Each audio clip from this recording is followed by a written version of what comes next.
자, 이번 시간은 19페이지예요. 실질적 의미의 민법과 형식적 의미의 민법, 이 두 가지를 어떻게 다른지 또 어떤 내용인지를 살펴보도록 할게요.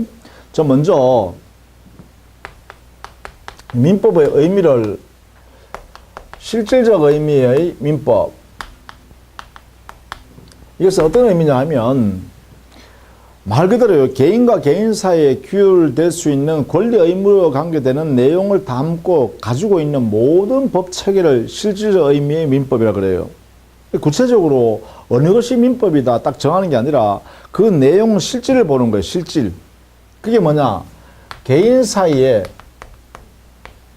권리와 의무 관계를 만들어내는 모든 법, 법규, 이런 것들을 우리는 실질 의미 민법이라 그래요. 그럼 여기는요, 뭐가 빠지냐? 특별사법 제외예요.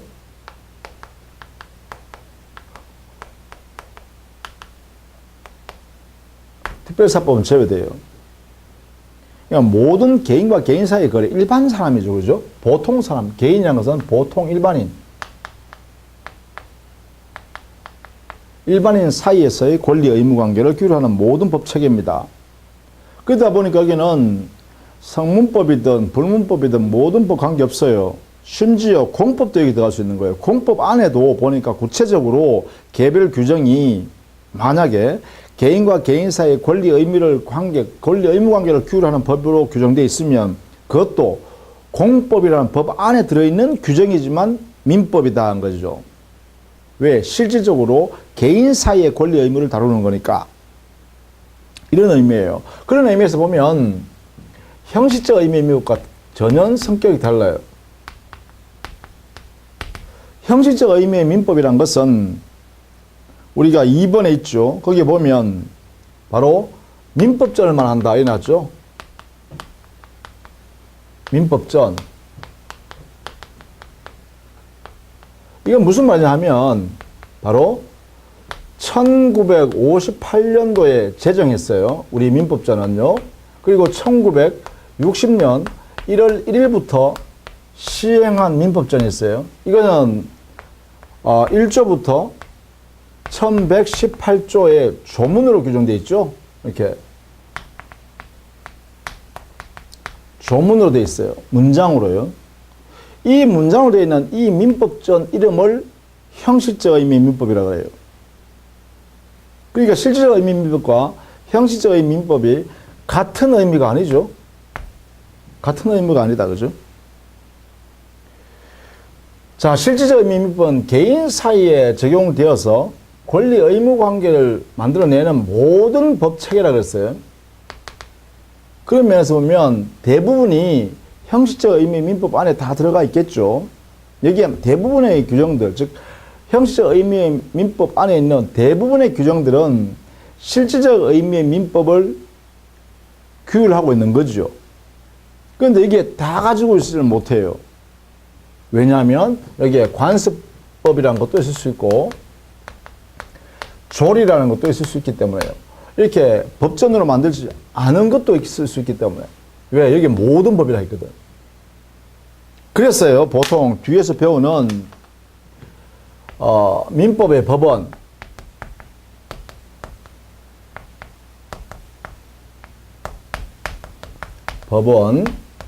법의 존재 형식이라는 뜻인데 이거와 유사합니다.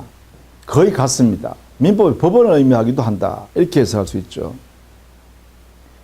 자, 그래서 이 부분 알아두셔야겠어요.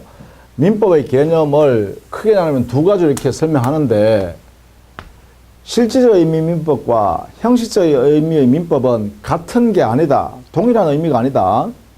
어떻게 다르냐?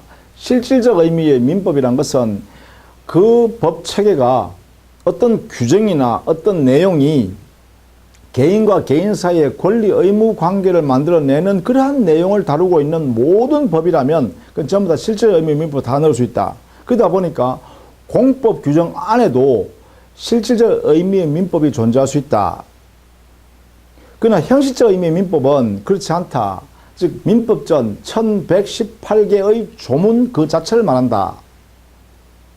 그러면 형식적 의미 민법 안에는요, 공법의 성격을 갖고 있는 게 있어요. 즉, 실질적 의미 민법이 아닌 것도 있어요.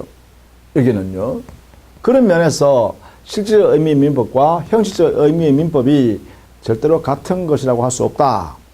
그래서 여러분, 그게 19페이지 제일 밑에 3번, 양자의 관계. 반드시 일치하지 않는다. 이렇게 일치되는 것은 아니다. 이 말이죠. 일치되는 것은 아니다. 자, 이것을 꼭 알아두셔야 됩니다. 그 내용을요. 그래서 보통, 우리는 실질적 의미 민법, 우리가 공부하려고 하는 것은 이걸 공부하려고 그래요.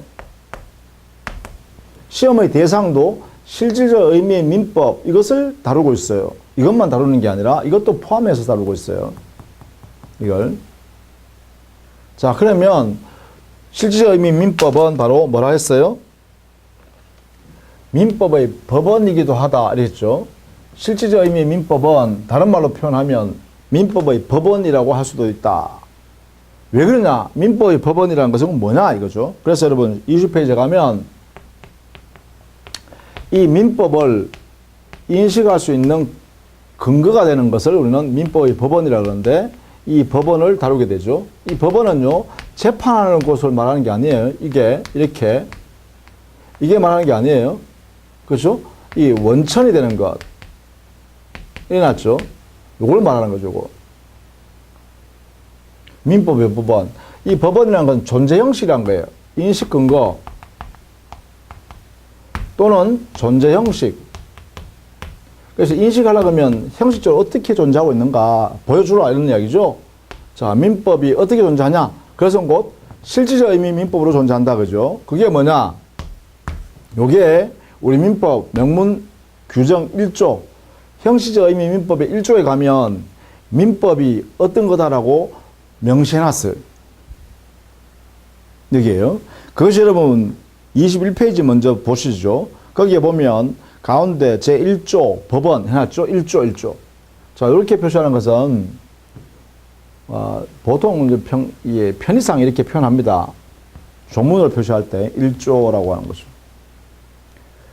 자, 거기에 법원이라고 되어 있잖아요. 그 법원은 이걸 말합니다. 재판하는 곳을 말하는 게 아니라 존재 형식, 민법이 존재하는 방법 또는 존재하고 있는 곳 이런 뜻이에요. 거기에 보시면 일어나죠. 법 조문의 1조. 조문을 항상 염두에 두셔야겠죠. 조문을 2번, 3번.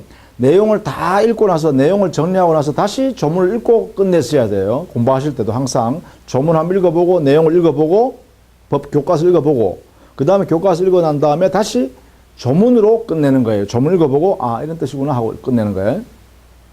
여러분 공부할 때 반드시 그래 하십시오. 자, 제1조 민사에 관하여 법률의 규정이 없으면 관습법에 의하고 관습법이 없으면 조리에 의한다. 이났죠. 자, 민법 1조에 민법의 법원이라고 해놓고는 뭐라 했냐면 민사에 관하여 하나하나 공부를 해야 돼 이제.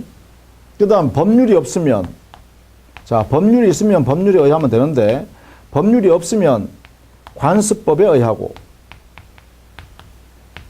그 관습법이 없으면 조리에 의한다. 이랬단 말이에요. 그럼 이 의미가 뭐냐 하면 이런 의미예요. 이제 이게 지금 1조입니다. 1조. 민사에 관하여라는 것은 개인과 개인 사이에 분쟁이나 그 문제를 해결하기 위해서 이런 뜻이에요. 개인 사이에 법적 문제가 발생했을 때, 즉 권리 의무에 관하여 다툼이 생겼을 때 이런 이야기예요. 민사. 개인과 개인 사이에 법적 문제에 관하여. 결국은 법적 문제는 뭐예요? 권리와 의무 관계입니다. 이때 이거 권리 의무 해야 되니까 그냥 권리 관계 이렇게 하면 되겠죠. 이렇게. 이에 관해서 어떻게 해결하냐? 이걸 뭐냐? 민법으로 해결해야 되잖아요. 개인과 개인 사이 권리 의무 관계는 민법으로 실체법으로 해야 되죠. 그때 민법 어디에 있냐? 이렇게 물어보니까 민법은 여기 있다.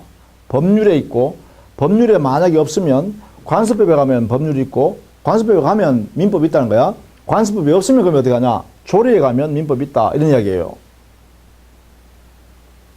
이 의미가 바로 법원이라 했으니까. 그죠? 존재 형식, 인식 근거가 여기 있다 이 말이야. 여기 있다. 여기 있다.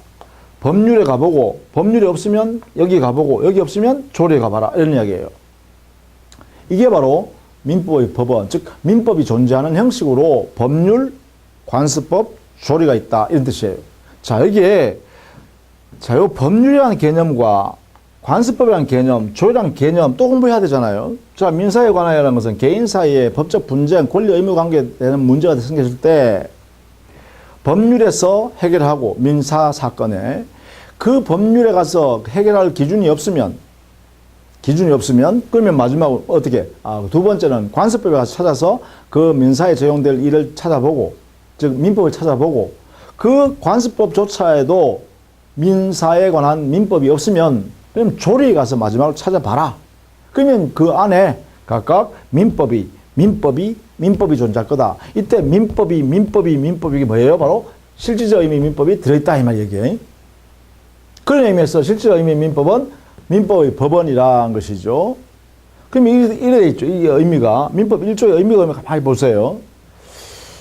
민법이 존재하는 형식은 세 가지에서 찾아라. 요 영역에서만 찾아라 했어요. 그죠? 그러면 첫 번째 민법이 존재하는 형식으로 딱 정해놨죠. 두 번째 이 법률이라는 것은 어떤 의미냐? 이거는 성문법을 말한다는 뜻이에요. 자, 성문법 개념 나왔네요. 성문법이란 문장으로 구성되어 있는 법. 문장으로 구성되어 있는 법. 그럼 대한민국에는 국회에서 법을 많이 만들어내고 공포를 하죠. 대통령이. 그죠? 그래서 국민들이 언제든지 법전을 통해서 볼 수 있죠. 이게 성문법이에요.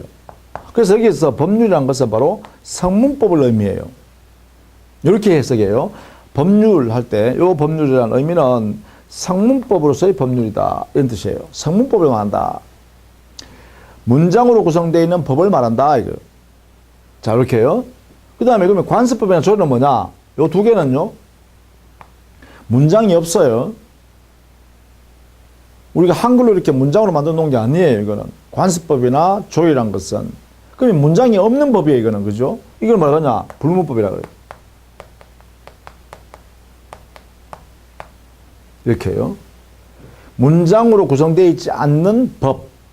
그래서 관습법과 조리 이렇게 났죠. 그럼 결국은 우리 민법의 법원, 우리 대한민국 안에서의 민법이 어디 있느냐를 물으면 성문법인 법률에서 가서 찾아보고 거기 없으면 불문법인 관습법이나 조리에서 찾아라.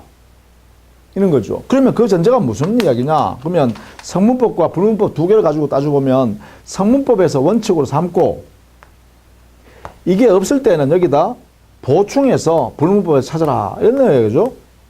이게 의미가.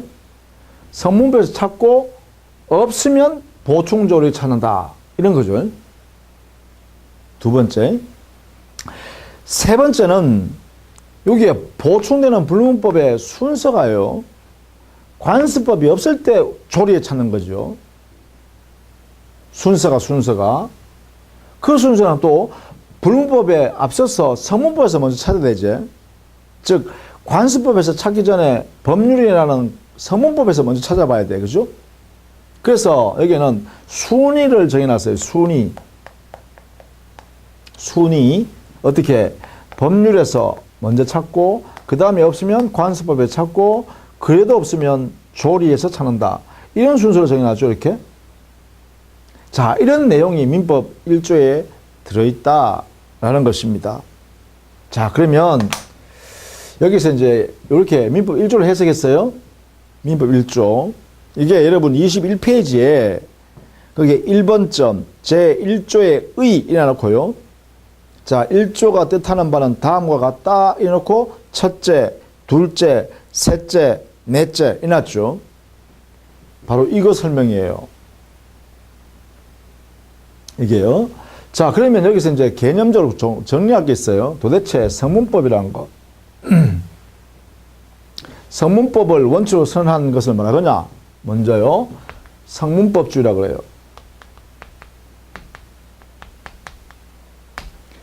불문법을 원칙으로 선언한 나라를 뭐라 그러냐? 그걸 불문법주의라고 그래요.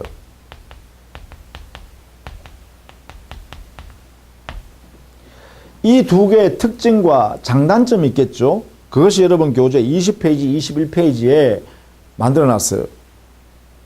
성문법, 문장으로 만들어놨으니까 누구든지 알 수 있고 명확하죠. 그렇죠? 분명해요. 분명하다고요.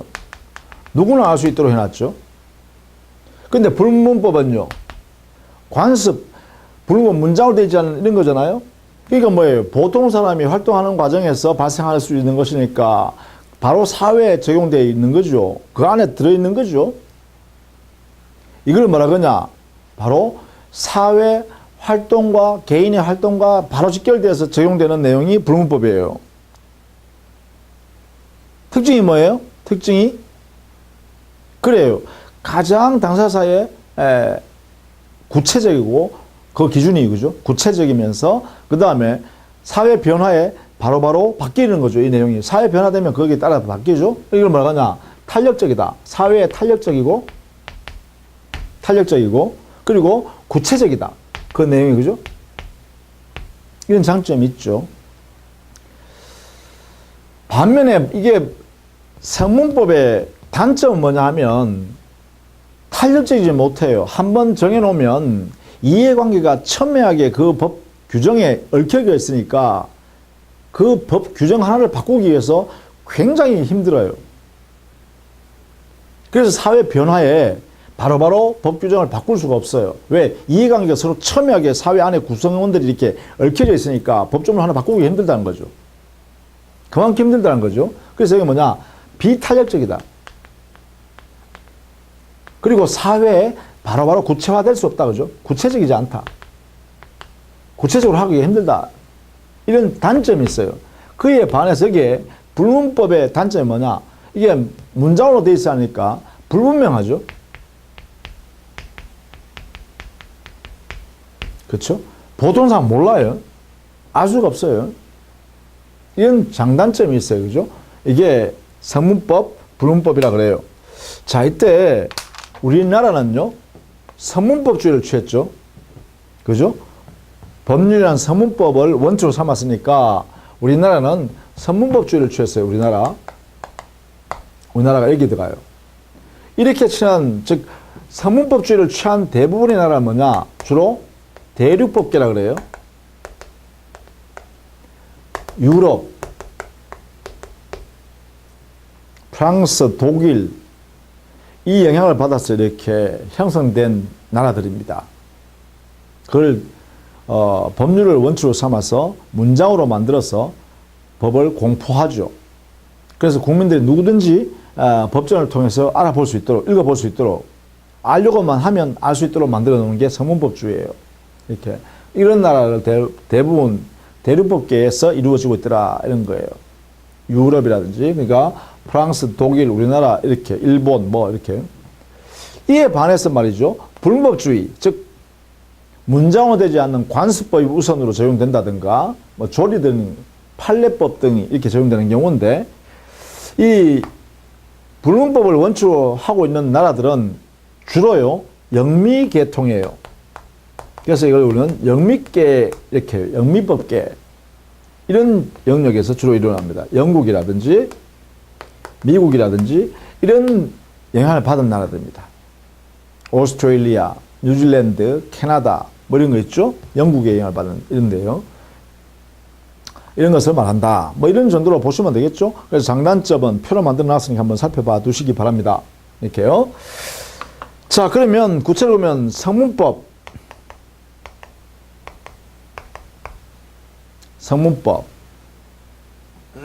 여기 성문법이란 것은 뭐예요? 문장으로 구성되어 있는 법이라 했죠. 그럼 여기는 어떤 게 있느냐? 여기는 국제법도 있어요. 조약 같은 거. 조약 내에 개인과 개인, 그 나라 개인 국민, 개인과 개인 사이의 권리 의무를 만들어낼 수 있는 그러한 내용의 규정이 조약 안에 존재하면 그것도 실질적 의미의 민법으로 취급합니다. 사실은 조약은 국제법이거든요. 국가와 국가 사이에 명문으로 확정하는 그러한 규정들이에요. 그죠? 그 안에 만약에 개인과 개인 사이 권리 의무 관계를 만들어내는 그런 내용에 담고 있으면 그 내용은 바로 성문법으로서의 민법이다 이 말이죠. 또 공법 안에도 있을 수 있어요. 공법 안에도. 예를 들면 우리 국토 계획 및 이용에 관한 법률에 보면 토지거래 허가구역 안에서의 토지를 거래할 때는 매매 계약을 한다든가 이렇게 거래할 때는 관할 관청에 허가를 받아서 하라 이렇게 했어요. 그러니까 허가를 받지 않으면 어떻게 되느냐? 우리 판례가 무효라 그러거든요. 그러면 국토 계획 및 이용에 관한 법률이라는 것은 국가 행정 절차법 또는 행정법이에요. 공법이죠, 성격상. 근데 그 안에 개인과 개인 사이에 매매 계약을, 즉 부동산 토지 거래를 하는데 특히 토지 거래를 할 때, 매매 계약할 때 일정한 범위를 넘으면 그 관할 관청으로부터 허가 받으래요. 허가 안 받으면 당사자가 자유롭게 매매 계약 못 한다는 거예요. 매매했더라도 무효란 거예요. 그러면 뭐예요? 그러면 권리 의무가 안 생긴다는 거잖아. 그러면 그 규정은 결국은 공법 안에 있는 것이지만 민법이다 이 말이에요. 실질적 의미 민법이라는 거죠. 성문법으로 규정되어 있다 이거죠. 이렇게. 물론 민법도 들어가겠죠. 민법전 안에 있는 민법전 이거 되겠죠. 이거는 뭐예요? 이게 전부 다 법률이잖아요. 법률. 이건 법률. 그러니까 여기에 성문법 안에는요. 법률, 명령, 조례, 규칙, 뭐 기타, 뭐 조약, 그죠? 명문으로 됐잖아요. 성문으로 되어 있는 법에는 이런 것들 다 들어간다 이거죠. 이 안에 이 성문법 안에 이 법 안에 만약에 실질적 의미 민법인 개인과 개인 사이의 권리 의무를 규정하고 있는 내용이 있으면 전부 다 뭐라고요? 성문법인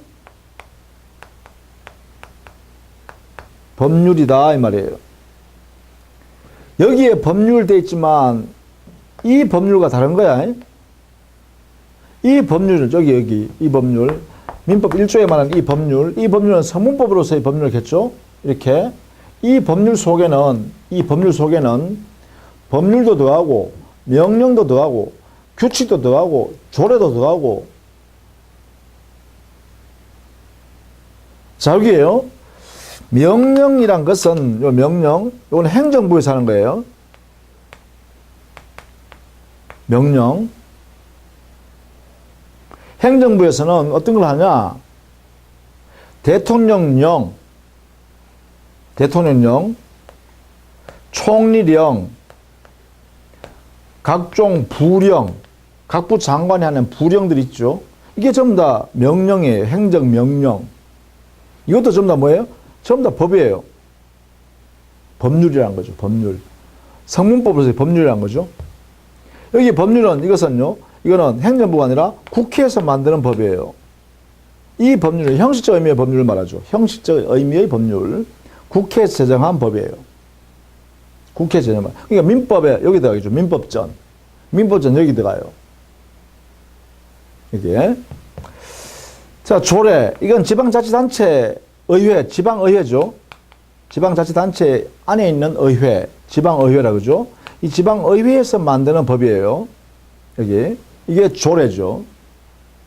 그 다음에 규칙은요. 지방자치단체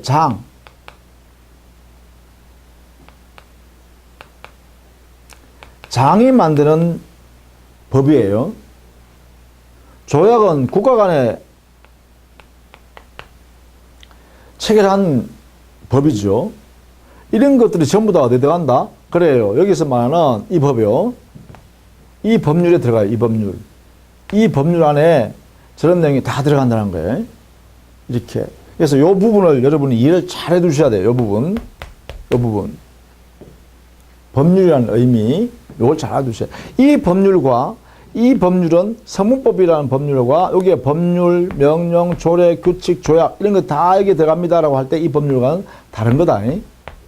이거는 성문법으로서의 법률을 말한 것이고 여기 법률, 명령, 조례, 규칙이라는 것은 이것은 국회 제정하고 있는 법률을 의미하는 거죠. 민법전 여기 들어가요. 민법전 이렇게. 자, 그러면 이런 것을 우리는 어디 있냐면 21페이지 제일 밑에 성문법 안에 들어가면 형식적 의미의 법률만이 아니라 행정입법인 명령이라든지 지방자치입법인 조례나 규칙, 대법원 규칙, 조약 이런 것들 다 여기 포함된다. 이렇게 하고 있죠. 그래서 다음 페이지 이하에 보시면 즉 22페이지에 보시면 여기서부터 내용을 쭉 설명하고 있죠. 법률 안에 들어가면 민법전도 있고 민사특별법으로서 상가 건물 임대차 보호법이라든지 주택임대차 보호법이라든지 가등기 담보 등한 법률이라든지 등등등 이런 법들이 있다 이 말이죠. 이게 다 법률이잖아요. 이걸 형식적 의미의 법률이라고 그래요. 기역, 니언, 디귿 같은 것. 그 다음에 두 번째 동그라미 2번에 명령. 이거는 행정입법이죠. 즉 행정부에서 발령하는 명문 규정으로서의 법입니다. 대통령령, 총리령, 부령 등요. 그 다음에 대법원 규칙. 대법원에서도 여러 가지 규칙을 만들어요. 법을 시행하려고 그러면 법률, 즉 국회에서 만든 법률이 왔는데 그 법률을 시행하려고 그러니까 아주 실무적이고 구체적인 내용을 담아야 될 필요가 있을 때 대법원에서 규칙을 만들죠. 그게 바로 대표적인 게 바로 부동산 등기법 시행 규칙 이런 거 있죠. 또 자치입법으로서의 조례 규칙. 그 다음에 5번 동그라미에요. 조약. 그 다음에 6번 기타 대통령의 긴급명령, 긴급재정명령, 긴급경제명령 같은 거 이게 전부 다 법률과 동일한 효력이 있거든요. 또 심지어 헌법재판소 결정, 헌법재판소 결정문도 여기에 들어가죠. 여기에 성문법인 법률에 들어갈 수 있어요.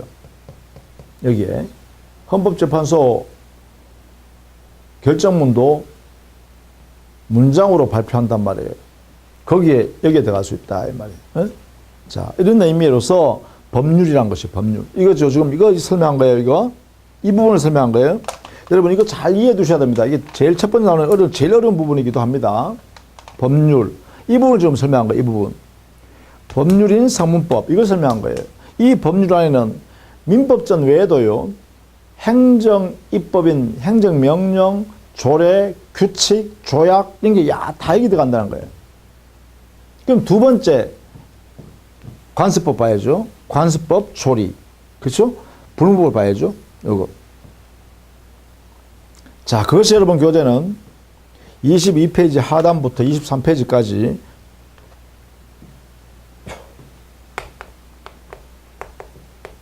불문법인 관습법과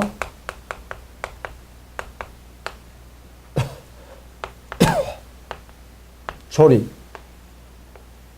자, 이게 먼저 적용되고요. 그 다음에 후순위다. 그죠? 그러면 여기에 도대체 관습법이 뭐냐? 관습법은요, 관행이 존재하고 그 관행이 보통 사람들에 의하여 법적으로 확신이 인정되면, 자, 이때 법적 확신이라는 것은 보통 일반인의 법적 확신입니다. 보통 사람들요. 보통 사람들이 야, 저 관행은 우리가 지켜야 돼. 우리 반드시 지켜야 되고 저 관행을 지키지 않으면 우리는 법적으로 강제력을 구속당해야 되는 거야. 라고 모든 사람, 일반 보통 사람들이 다 받아들여주면 그때 뭐가 된다고요? 관습법이 되는 거예요. 물론 이때 요게 관행이요. 존재하는 관행이요. 요 관행은 사회 질서에 반하면 안 되죠. 그리고 헌법 질서에 반하면 안 되죠.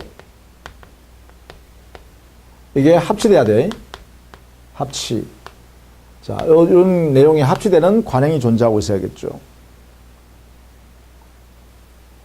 자, 이때 법적 확신이 존재하기만 하면 드디어 관습법이 된다. 그러면 여기서요, 요 관행을 뭐라 그러냐? 요 관행을 우리는 존재하는 사실이다 해서 사실인 관습이다. 이렇게 표현해요. 요 관행을 다른 말로는 사실은 관습이다 이렇게 하고, 이 사실은 관습인 관행과 관습법은 다르죠. 뭐의 차이가 있어요? 이 부분의 차이가 있죠. 이건 두 개가 다르다. 관습법과 사실은 관습은 다르다. 요거 꼭 알아두셔야 돼요. 관습법과 사실은 관습은 다르다. 구별해야 됩니다. 어떤 면의 차이냐? 바로 요거죠. 법적 확신, 일반의 법적 확신을 얻었으면 관습법이고, 이걸 갖지 못했으면 사실인 관습이다. 이렇게 되겠죠? 그러면 관습법과 사실인 관습은 어떻게 구별할 거냐? 어떤 차이가 있냐? 구별은 이걸로 해요. 법적 확신을 가졌으면 관습법이 되는 것이고, 법적 확신이 존재하지 않으면 그냥 사실에 불과한 관습이에요. 그러면 관습법과 관습은 어떻게 다르냐라고 하면, 관습법, 요게 관습. 관습은 사실에 불과하기 때문에 분쟁 당사자 사이에서만 존재하는 내용입니다. 근데 관습법은 법이잖아요. 법은 뭐랬어요? 법구변, 보통 사람한테 다 적용되는 내용이다 했죠? 그래서 이거는 일반인에게, 모두에게, 원칙적으로 일반인에게 적용됩니다. 모두 존재하는 것이죠. 예컨대 말이죠. 관습법의 대표적인 권리가 어떤 게 있냐면 분묘기지권 같은 게 있어요. 우리 민법에 나중에 공부하겠습니다만, 분묘기지권 같은 경우에는 대한민국의 모든 국민들이 뭐예요? 야, 남의 산이지만 옛날부터 우리 조상이 거기에 묻혀 있으면 거기에 우리 조상을 묘소로에 가서, 우리가 산소에 가서 뭐 합니까? 추석 전쯤 되면 성묘도 하고 하잖아요. 그렇게 하더라도 그 땅 주인이 야, 내 땅 들어주마 안 하잖아요. 왜 그래요? 그 남의 땅이지만, 타인의 땅이지만 이렇게 분묘를 수호, 봉사, 이게 제사 지내고 하기 위해서 이용하는 것을 방해 못 한다는 거예요. 그것이 뭐가 됐어요? 관행이 이제는 보통 사람의 확신이 생겼다는 거죠, 법적으로. 그래서 방해하면 안 된다는 것이죠. 그러니까 이건 뭐예요? 보통 일반인에게 그대로 다 적용되는 거죠. 존재하고 있는 거죠. 그러나 사실은 관습, 요 사실은요, 그 당사자, 분쟁 당사자 사이에만 존재하는 거예요. 그런 것만 존재하는 거예요. 당사자한테만. 그게 차이점이에요. 가장 큰 차이점. 그러다 보니까 이 사실은 관습에 관하여 법관한테 이 내용을 주장하려고 그러면 스스로 당사자가 스스로 주장을 하고, 그리고 입증을 해내야 돼요. 증명을 해야 돼, 증명. 당사자가 증명을 해야 돼. 우리 두 사람 사이에는 이런 관행이 존재합니다. 판사님 이걸 좀 봐주십시오 라고 드러내줘야, 증명해줘야, 그래야 법관이 판단해 줄 수 있다는 거예요. 그런데 이 관습법이라는 것은 법이잖아요. 법은 뭐라 했어요? 재판규범이라고 했잖아. 민법이 역할이 개인에게는 행위규범이자 동시에 법원에 가면 재판규범이다 했죠. 재판규범은 뭐야? 법원이 직권으로 그것을 판단해내야 되죠. 확인해야 되죠. 따라서 관습법이 인정되어 버리면 이것은 누가 해야 되냐? 이 분쟁이 발생한 당사자가 주장하고 입증하는 게 아니라 이것은 법원이 알아서 해야 될 영역이다. 그래서 법원의 직권조사해서 적용해야 할 사항이다. 이렇게 해석하는 거죠. 이런 면에서 두 개는 가장 큰 차이점이다. 이렇게 되겠죠. 관습법과 관습. 그죠? 관습법과 관습. 사실은 관습이란 거예요. 이건 법이고 이건 사실이다. 이런 뜻이에요. 이런 면에서 차이가 있다. 물론 이 법적 확신의 존재, 이걸 누가 판단하냐? 이건 역시 법원이 판단하죠. 법관이 판단합니다. 법원이 판단합니다. 자, 이렇게 정리를 해 두시면 되겠죠. 자, 그래서 관습법상에 인정되는 여러 가지 제도가 있는데 23페이지에 보면 거기에 디귿 동그라미 있어요. 거기에 관습법적으로 인정되고 있는 사례라고 해가지고 A, 요 내용들은 좀 여러분이 암기를 좀 해두세요. 이 뒤에 가면 물권법에 또 나옵니다. 우리 판례가 확인해서 관습법적으로 이거는 인정할 수 있다라고 하는 내용들이죠. 관습법상의 동산의 양도담보권, 양도담보 해줬습니다. 동산의 양도담보입니다. 그 다음 B, 관습법상의 법정지상권. C, 명인방법이라는 제도. D, 분묘기지권. 이 사실혼 관계를 법적으로 좀 보호하고 있죠. F, 중간생략 등기 이런 제도도 허용하고 있다는 것이죠. 자, 이런 내용들이 뭐냐? 관습법적으로 인정될 수 있는 내용이다. 이렇게 보고 있는 겁니다. 이때 관습법의 효력은 어떠냐? 어떠냐? 보세요. 관습법은 성문법인 법률이 없을 때 관습법이 보충적으로 적용되죠. 그래서 관습법이라는 불문법은 성문법인 법률이 없을 때 적용되는 보충적 효력이다. 이렇게 해석해야겠죠. 이게 통설입니다. 그 A에 보시면 원칙 보충적 효력서 해놨죠. 그게 원칙입니다. 원칙. 판례의 입장이기도 하고. 그래서 관습법은 법률인 성문법이 없을 때 보충적으로 그 효력이 발생한다. 이렇게 해석합니다. 이게 다수견해이고 판례 태도이다. 이렇게요. 정리해 둡니다. 이걸 꼭 알아두셔야 돼요. 보충적 효력이다. 자, 그 다음에요. 24페이지 가면 거기에 동그라미 2번에요. 판례라고 해놨죠. 판례란 것은 구체적 사건이 발생했을 때 법원의 판결을 통해서 반복적으로 그런 유사한 내용의 판결이 계속 직접 모인단 말이죠. 쌓이니까 하나의 법 원리가 되더란 거예요. 이걸 판례법이라 그래요. 판례가 모여서 판결이 모여 판례 하나의 원리를 형성해 가는 이걸 우리는 판례법이라 그러는데 과연 이 판례라는 것도 우리 민법상에 하나의 법원으로 인정할 수 있겠나? 민법이 존재하는 형식으로 인정할 수 있겠는가? 이런 문제가 생긴다는 거죠. 결론으로부터 먼저 말하면 우리 법 1조, 민법 1조에 보면 민사에 관하여 법률, 관습법, 조리 이렇게 민법을 찾아라. 근거가 여기 있다라고 했으니까 이거 외에는 민법이 존재하는 형식을 인정해 줄 수 없다는 것이죠. 그런 면에서 판례에 의하여 이루어진 법 원리, 즉 판례법은 우리 민법상으로는 어떻게 해요? 민법의 법원으로 인정할 수가 없다. 이렇게 되겠죠. 자, 이렇게 정리해 두셔야 됩니다. 아예 결론적으로 뭐냐면 판례법은 민법의 법원이 아니다. 이렇게 해석해야 돼요. 왜냐? 근거는 민법 1조에서 인정하지 않는다. 그죠? 이렇게 정리해 두셔야 돼. 그러면 조리는? 그 조리가 도대체 무슨 의미죠?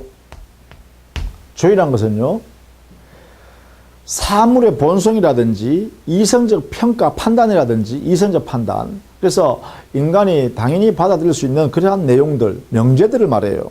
그것을 조리라 그래요. 그러다 보니까 이 조리는 여러 가지 용어로 표현됩니다.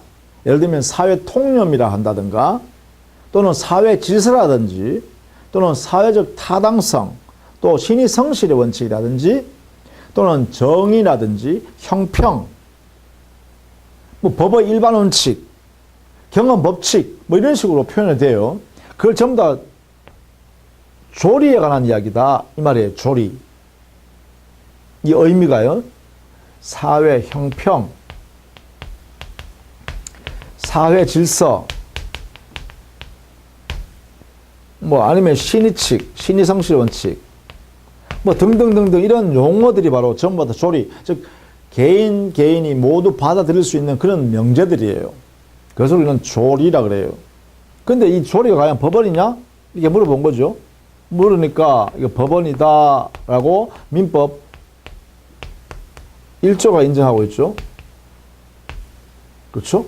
따라서 민법 1조의 명문으로 민법이 어디 있느냐라고 물으니까 법률이 없으면 관습법을 찾아보고 관습법조차 없다면 그렇다면 조리에 가면 분명히 민법이 있다라고 규정을 해놨잖아요. 그죠? 그러니까 민법상 해석상 민법의 법원으로 인정할 수밖에 없다는 거죠.